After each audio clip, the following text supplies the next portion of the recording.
Hello, everybody. Welcome back to the Tin Man Score channel. I'm your host, Jeffrey Tin Man Taylor, and today I'm kicking off my Mr. Nightmare Marathon for you guys. And the first video I'll be reacting to is 3 terrifying true spring horror stories. So without further ado, I'm going to turn these lights off, move the camera up here for you guys, and let's get this reaction on the road and in the bag. Okay, here we go.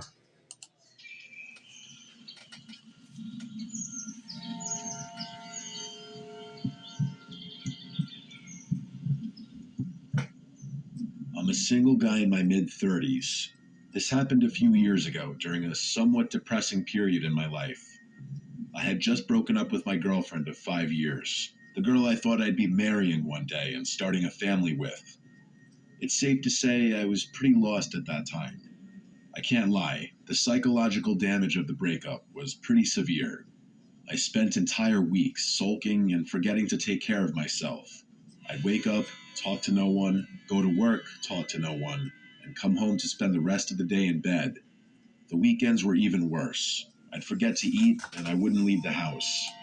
Man, I'm so sorry that you broke up with your girlfriend that you thought you were going to marry and have a family with. But you gotta eat, dude. And then you start to go crazy like you're in a lunatic asylum. I'd binge watch movie after mind-numbing movie, not even realizing what I was watching half the time. But enough with the sob story. I'm much better now, although I still often think about the life I could have had if things went differently. Anyway, it was a Saturday night. I was slumped on the couch, barely moving except to hit play on another random movie. I couldn't even tell you what it was. Just another mindless action flick I'd forget about by the time it ended. For context, I was in my room, which is on the second floor of my house. I have a couch and a TV in my bedroom, so I typically never watch TV anywhere else but there. Sweet setup. But I'm kind of like him too. Every time I watch a movie and it seems like one of those cheesy sci-fi flicks, I'll probably just end up forgetting the whole plot of the story or start falling asleep in the middle of it. So I know what he's talking about. At one point, I looked down at my phone. It was a few minutes after 9 p.m. I remember that distinctly because my mom was calling me for like the fourth time that day. I didn't want to ignore her, but I let it ring out anyway. I knew she meant well, but I couldn't bring myself to talk. I didn't want to hear the usual questions about whether I'd eaten or gone outside. Eventually, I got tired of whatever was playing and backed out to the menu. I wasn't really in the mood for anything, but I clicked on some random horror movie I'd never heard of. It was one of those generic ones with a grainy thumbnail. I figured I'd half watch it until I fell asleep. About 20 minutes in, I realized the movie was even worse than I expected. The audio was a mess. Every time someone talked, I had to turn the volume way up just to catch a word or two. And then the next sound effect would blast through the speakers and damn near rupture my eardrums. For whatever reason, though, I kept the movie on. I think it was just because I was too lazy to change it again. At some point, I started noticing this weird sound effect in the movie. It was this sharp, metallic clang, kind of like a pipe hitting concrete. It didn't match anything that was happening on the screen.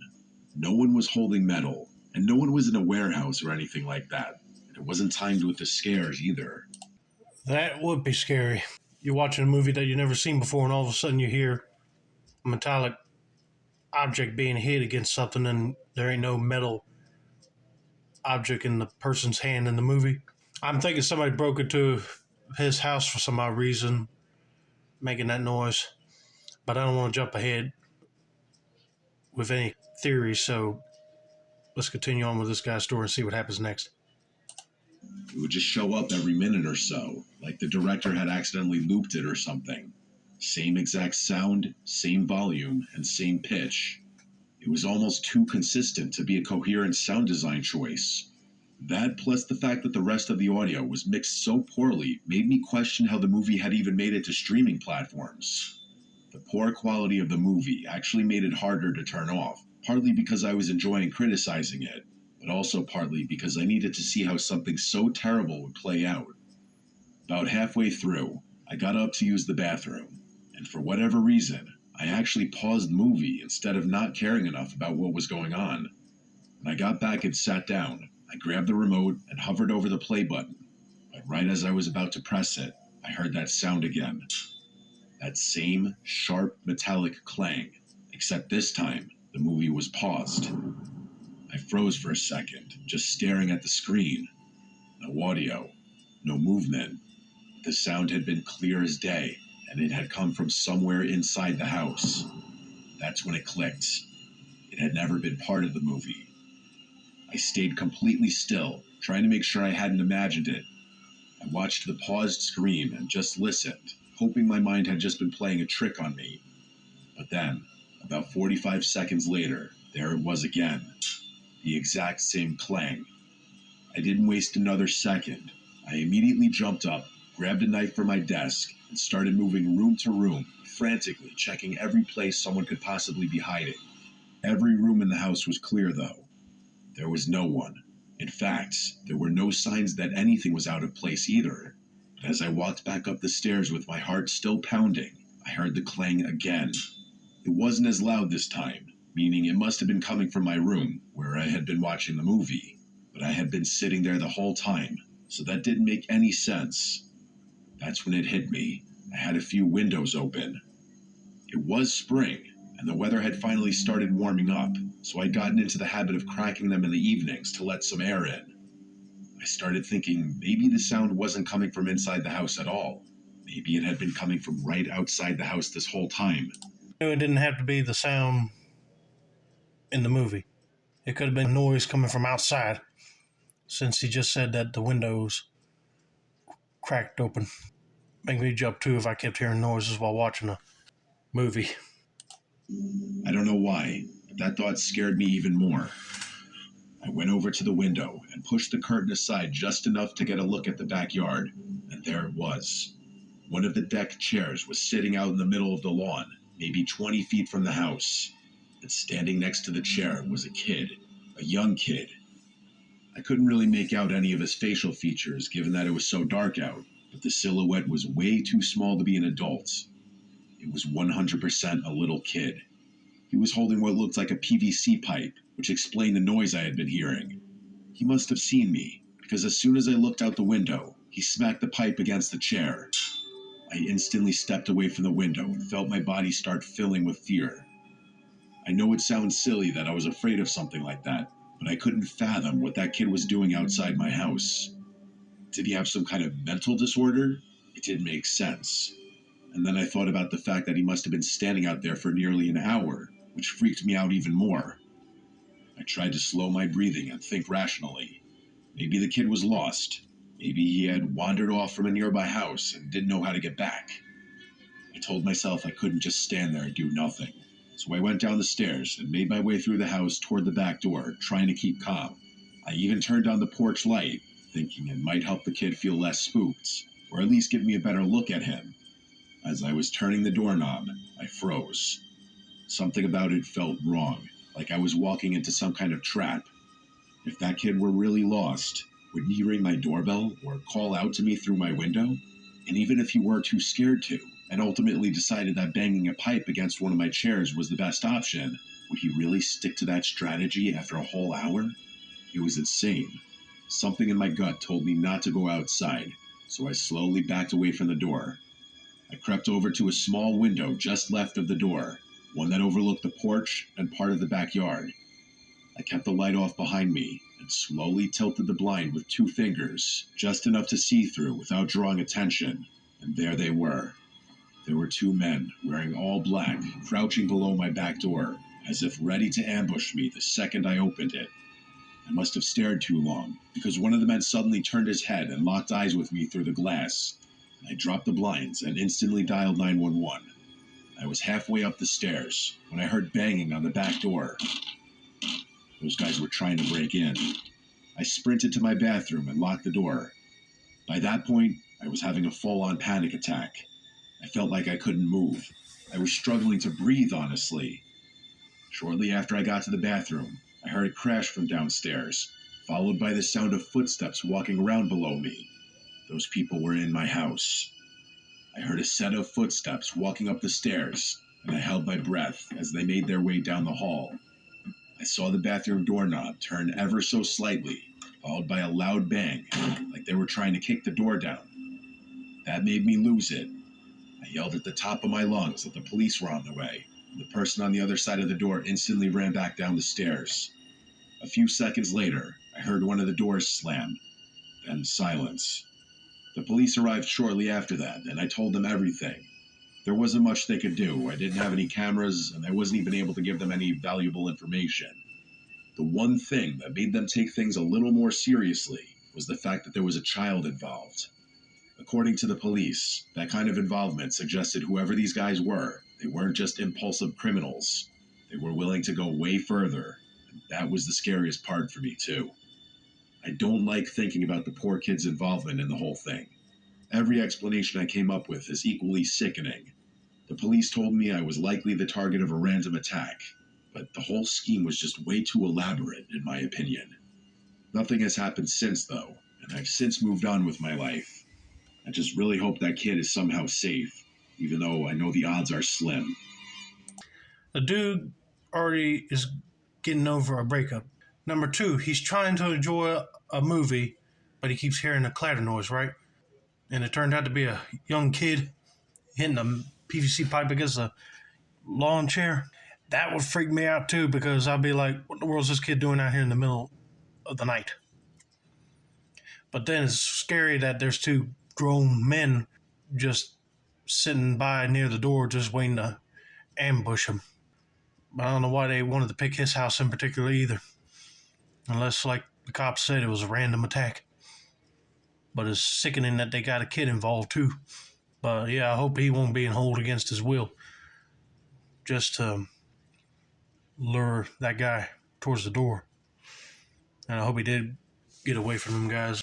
But yeah, that is creepy. I hope that they do catch those guys and make sure that boy's okay. But also, thank God that them guys didn't proceed further into breaking down the door to get him out of his bathroom. Seemed like they were willing to kill somebody just to steal valuables of theirs. And that's just scary.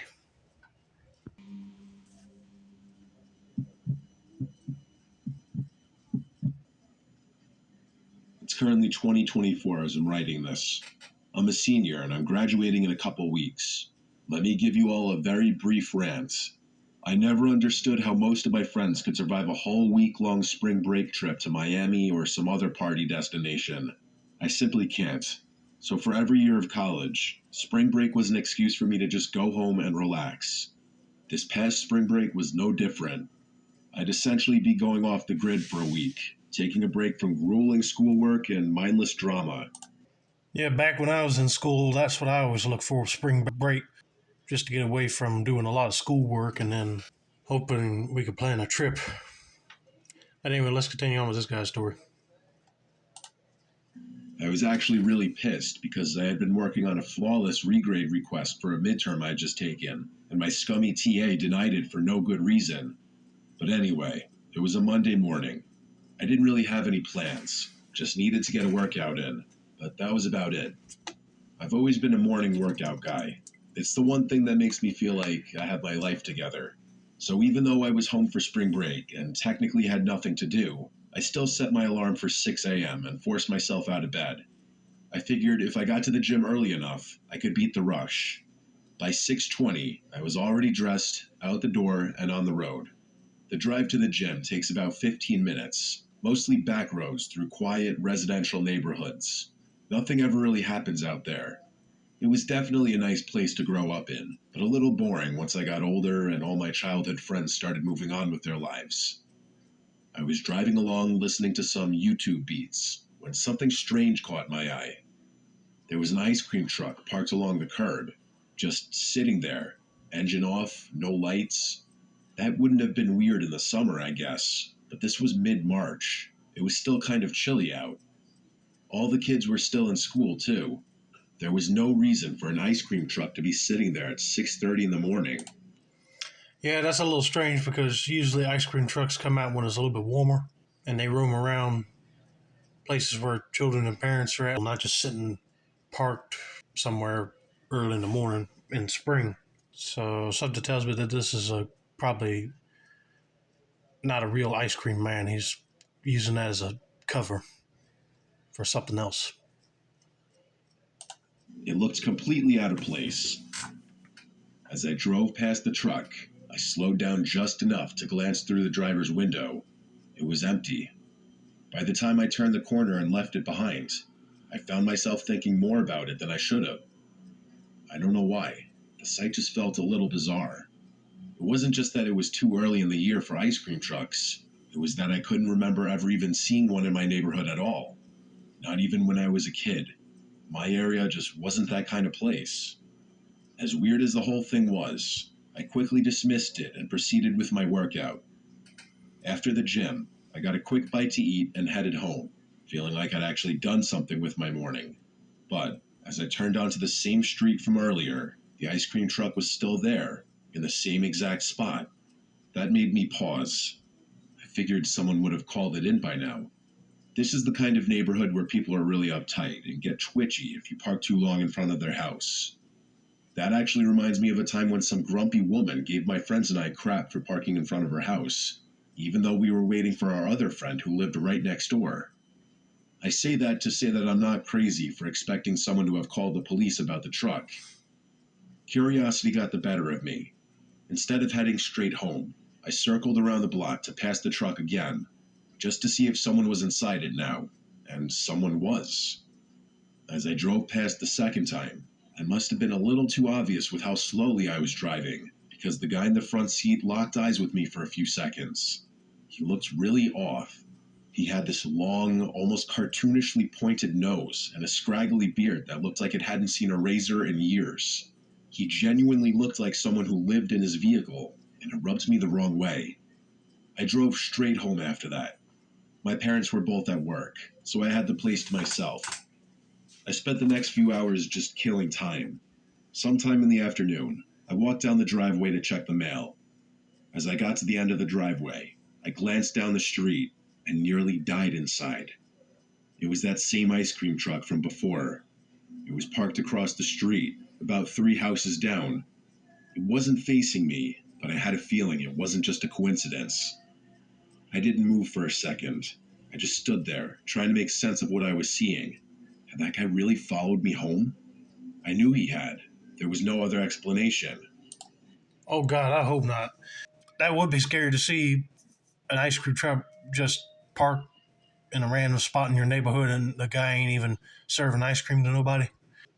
But yeah, that guy should have backed away slowly back into his house and made sure that ice cream truck did not start moving, or whoever's driving the ice cream truck did not get out to see where you went. I grabbed the mail and walked straight back inside, trying not to make it obvious that I'd seen anything. Once I was upstairs, though, I went to one of the guest bedrooms. There's a window that overlooks the street from a better angle, so I pulled the curtain aside and peeked through. Sure enough, the ice cream truck was still there. I watched it for a few minutes, but nothing happened. I'm not sure what I expected to see, but I couldn't bring myself to look away. Eventually, I had no choice. I didn't have all day to spend staring out a window, so I tried to get some stuff done on my laptop. I couldn't focus, though. Every half hour or so, I'd feel the urge to go back to the guest room and glance out the window. Every time I looked, the ice cream truck was still visible, but it was in a different spot, which meant the driver was intentionally moving around the street for whatever reason. I didn't know whether it was a good idea to call the police or not. I wasn't sure what I'd even say, given that nothing had actually happened. Even now, I wish that I had just done what any normal person would have done and either called the police or tried to ignore the truck, but I was too curious. My older brother is really into bird watching, so I started digging around his room for a set of binoculars I knew was in there somewhere. Eventually, I found them and returned to the guest room. I pulled the curtains aside and looked at the truck through the binoculars. I was not prepared for what I was about to see. Through the driver's side window, I could see that man from earlier, only he wasn't just sitting there. He was looking back at me with a pair of his own binoculars. As soon as he saw me looking, he instantly dropped the binoculars, started the truck, and drove off. I was horrified. That guy had been spying on me and my house for the better part of 3 hours after literally stalking me home.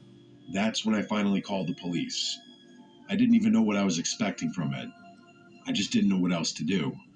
I told them that this ice cream truck had been circling my neighborhood all day, that I'd seen a man inside watching my house through binoculars, and that he drove off the second I looked back. The dispatcher was calm and told me they'd send someone to patrol the area and keep an eye out. She told me it should be relatively easy to spot an ice cream truck given how distinctive they were. Then she hung up. I didn't know what else to do after that. When my parents got home a little while later, I filled them in. They were obviously concerned, but they also told me it probably wasn't worth worrying about anymore. I was pretty tired by then, so I fell asleep pretty quickly. Sometime later, I woke randomly in the middle of the night.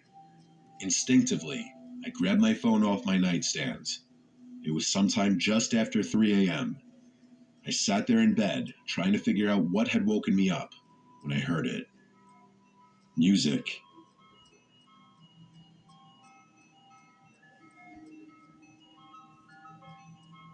It was very faint, almost too faint to notice at first. I kept listening, and panic started building inside me when I realized what kind of music it was. The jingle of an ice cream truck. Before I could do anything, something clicked softly against the glass of my bedroom window. I instantly connected the dots. Someone was throwing rocks at my window. That had to be what had woken me up. The music was way too quiet on its own. I sat frozen for a while, staring at the wall across from me. I kept telling myself to look, to just get up and check. But every time I started to move, my body locked up again. Eventually, I forced myself to do it. I crept toward the window and stood to the side of it for a second. On the count of 3, I peeled back the curtain in one fluid motion and looked. The man from earlier was standing in the middle of my front yard, right below my window, and on either side of him, holding his hands, were 2 small children, or at least they looked like children based on how short they were. I really couldn't tell on account of how dark it was. I didn't waste another second. I tried to ignore the pounding in my chest, stepped away from the window, and immediately went to wake up my dad. I had already dialed 911 by the time he went downstairs to have a look around. My dad's a pretty tough guy, so I figured he'd want to handle things himself. Unfortunately, that man had somehow slipped away in the few minutes it took us to get outside. The police arrived a while later. A few days went by and we never heard anything, and I eventually had to go back to school. But my parents promised me they'd be on high alert. That was almost a month ago, and luckily, my parents haven't told me about any strange occurrences since then. The reason I'm writing this now, though, is because my mom called me a few days ago. Apparently, there was a missing persons case that had just gone public in our hometown. 2 6-year-old twins, a boy and a girl, had vanished from a neighborhood about 30 minutes from where we lived. The moment she said it, my mind went straight back to that night, to those 2 small figures standing on either side of the man in my front yard. The whole thing honestly makes me sick. Why would that guy sit in my house for hours and throw rocks at my windows in the middle of the night?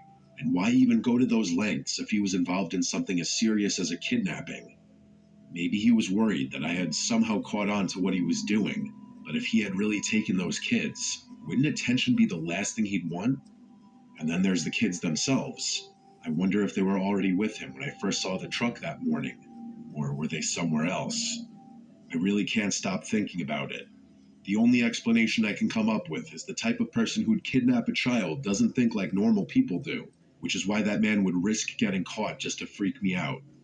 My mom followed up with the police to try and shed some light on the case and our possible connection to it. If anything ever happens, I will send an update. Lord have mercy. I knew he wasn't no real ice cream truck driver because nobody like that would be just riding around the neighborhood just spying on people.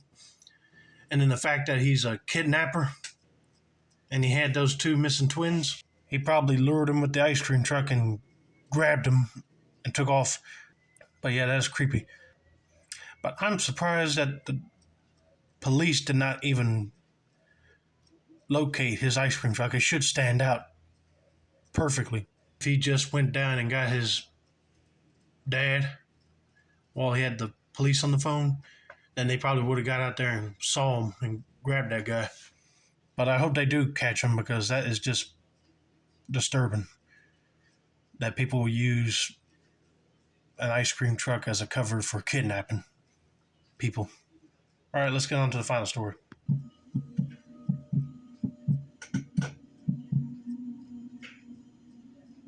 This happened last spring, about 9 months ago.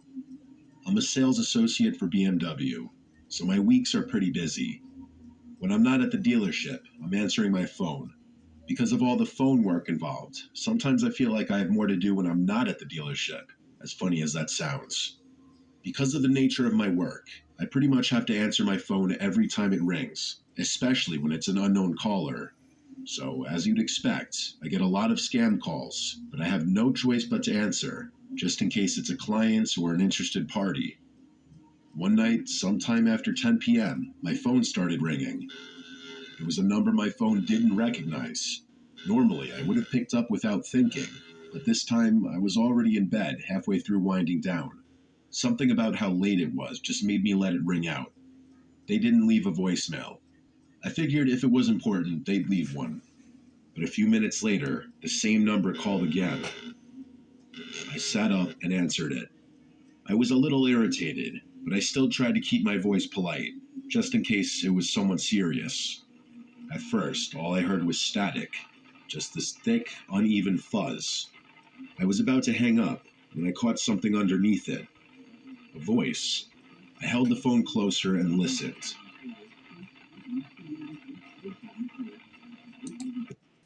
I kind of agree with this guy because if it was a long day at work, I would be winding down too in bed, just trying to forget it all, the stress, right? But then if the phone keeps ringing, I'll do the same thing, just let it ring and see if they let a voicemail, because sometimes it's usually spam callers. And I thought that's what's happening here, but nope, he answers the phone to somebody playing a staticky radio transmission. Yeah, that would be scary to hear. It was my voice. I was 100% sure of it. That actually made me freeze up a little bit. After a few seconds, I realized it was more than just a recording of my voice. It was a conversation I'd had earlier that day with a client. Just standard stuff: pricing, availability, setting up a test drive. Nothing sensitive, but it was definitely real. It was definitely my voice. I still don't know if it was the right decision, but I instantly hung up the phone. I sat there for a while, just staring at my phone, trying to make sense of what I'd just heard. I wasn't panicking, but I definitely wasn't calm either. The best way I can describe what I was feeling was a mix of confusion and unease. My first thought was that maybe it was the client I had talked to earlier. Maybe he had accidentally called me while trying to play back the call or recorded for his own notes. I really don't know. It felt like a stretch, but it was the only explanation that didn't immediately spiral into something worse. That didn't really explain why the number was unknown instead of the number he had called from earlier, but it was the best I could come up with. The next morning, I decided to call him back, just for my own sanity. He answered right away and seemed totally normal, friendly even. But when I brought up the call from the night before, he had no idea what I was talking about. He sounded genuinely confused. I apologized for the mix-up and hung up, and for whatever reason, I believed him. The rest of the day was normal. I had a few appointments, followed up with some leads, nothing out of the ordinary. I didn't think too much about the call from the night before, but later that night, around the same time, I got another call. The number wasn't saved in my phone again, but it was different from the number that had called me the night before. This time, I answered it immediately. Exactly what I was dreading happened. It was another static-heavy recording of a conversation I had that day with a client. A different client. A whole different conversation entirely. I hung up again without saying anything. That night was when it really started getting to me, because now it felt intentional, and I noticed something else. The recording didn't include the client's voice. It was only me talking, like a one-sided call. I started wondering if someone had been listening in on my conversations and recording me somehow. I didn't sleep very well that night, as I couldn't stop thinking about it. I was thinking the same thing because that would be like a breach of security and privacy right there. I'll be asking the boss to get somebody to check the phone lines to make sure they won't tapped or they know hidden microphones around somewhere. but I didn't know what to do. I never thought I was a paranoid person, but the next week of my life proved me wrong. Every night for a week, the same thing would happen. I'd get a call from a random number and would listen to a staticky recording of a conversation I'd had that day. I started recording the calls myself. I can't even tell you why. I just thought it was a smart thing to do. By the third or fourth night, it started to wear on me. Not just in a creepy, this is weird kind of way. I mean, it started to actually mess with my head. I couldn't relax, I couldn't think. I'd catch myself looking out the window every few minutes, like someone might be standing out there watching me. I started triple locking my front door. Then I started leaving a light on in every room at night. At one point, I even moved a chair in front of my bedroom door. Looking back, it's really hard for me to explain any of these decisions, but my mind was in a very different place during that period. Anytime my phone rang, even during the day, I'd step outside and answer it from the safety of my car, where I could see every angle around me. It sounds crazy now, but I couldn't shake the feeling that I was being watched. At one point, I even brought it up with the police. I felt ridiculous doing it, but I figured if someone was monitoring me, I had to at least make some kind of report. The officer I spoke to was polite enough, but I could tell right away they didn't take it seriously. He said they could try looking into the numbers, but unless there was a direct threat or evidence of harassment, there wasn't much they could do. I don't know if they actually tried to trace the calls or just filed it away and forgot about it. Either way, it didn't help. If anything, it made me feel more alone in it. A few days later, though, the calls suddenly stopped. That week of obsessively checking my surroundings and answering calls from my car must have deterred whoever was harassing me. Part of me wanted to believe it was over, but I couldn't relax. If anything, the sudden absence of contact actually caused me to spiral even further into paranoia. My mom is schizophrenic, so I always figured I was predisposed to developing some kind of mental condition, but it was literally happening right before my very eyes. I was becoming one of those reclusive people who think the entire world is spying on them. I ended up getting a brand new personal phone number. It was a massive headache. Switching numbers meant having to reestablish contact with clients, update everything linked to my phone, and risk missing out on people trying to get in touch with me. But I did it anyway. I couldn't shake the feeling that my old number had been compromised somehow. After a few more days of radio silence, the thing I was dreading happened. One night after work, I got another call. It was exactly like the ones before it. I kept my cool, and instead of remaining silent and hanging up, I actually spoke. I said something along the lines of, I don't know who you are or why you're doing this, but if it's money you want, I've got it. I went on to say that I'd happily pay to be left alone. I gave the person my address and said I'd be willing to meet. And then, for the first time, there was an actual voice on the other end. It sounded like they were using a voice changer. And all they said was 11 o'clock before hanging up. I know what you're thinking. Why the hell would I volunteer my address like that? Honestly, I can't answer that question. I was acting irrationally, I know that, but it's impossible for me to explain exactly how my mind was working during that time, so I'm not even going to bother. The next 4 days were the most traumatic and stressful moments of my life. I'm not sure how much I can even type out without getting too graphic, but here goes. I have a handgun in my house for personal safety. I grabbed it from my room, loaded it, and sat at my kitchen table and waited. I can't even begin to explain all the thoughts that were bouncing around in my head as I sat there.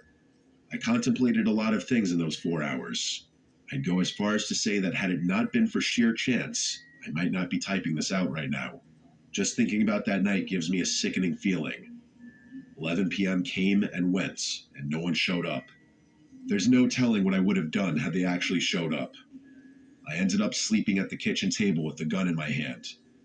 It was by far the worst night of my life, but thankfully, that was the end of it. I never got another mysterious call again, but that didn't change the fact that that person had done irreparable damage to my mental state. It took me a lot of therapy and time off work to recover fully, and I still get chills thinking about how easily I was almost driven to complete madness. I will never have an explanation for what happened to me. I have no idea how that person recorded my conversations or who they even were. I have no idea why they harassed me or why they stopped for that matter. I've since moved out of that house, but there's not much I can do beyond that. If anything, this experience has made me a lot more fearful of the future. I can't help but think that I'm destined to end up just like my mom. Hopefully, getting this out there will help me heal in some way. Yeah, I would have agreed with him. I wouldn't give off my address to anybody that keeps harassing me because then they would know where you live at. But I don't know why that person targeted him in particular. And I'm still stumped on how he was able to record conversations of him at work. But I'm telling you, he probably bugged the phone line somehow. I don't know how that worked. But anyway, I hope you guys enjoyed this video. Don't forget to like, subscribe, turn on post notifications for more Mr. Nightmare content like this. This has been another successful installment of the Tin Man Squad channel. I'm your host, Jeffrey Tin Man Taylor. I say that's a wrap, and have a nice day.